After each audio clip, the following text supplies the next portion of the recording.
how many artificial constraints have you built around yourself? How many barriers have you surrounded yourself with that says, don't you go outside of this, because if you do, you're going to pay for it?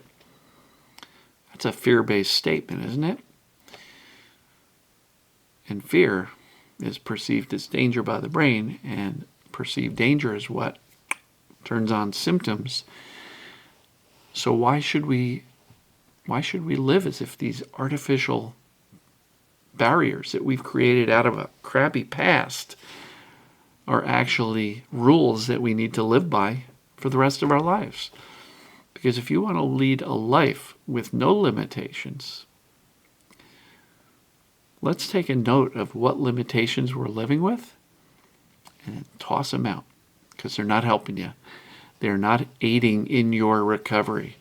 And look, let's say you do step beyond what you originally perceived as an artificial barrier, and let's say symptoms do come about. What do you do then?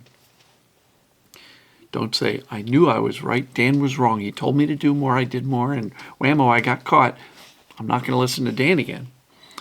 Or you can remind yourself that these barriers are artificial. Walking 22 minutes is no more physically taxing than walking 20 minutes. And if you're doing something beyond this artificial constraint in your head and you get symptoms, that's a perfect opportunity to teach your brain something new. Hey, brain, what are you doing? I'm busy.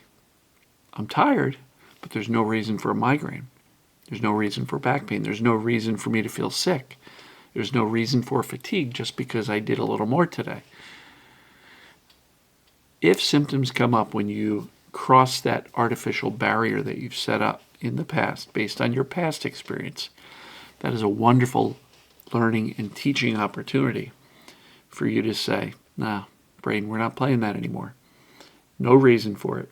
And the less fear and the less attention you give the symptom, if it shows up, the more your brain's going to take that as a corrective learning experience.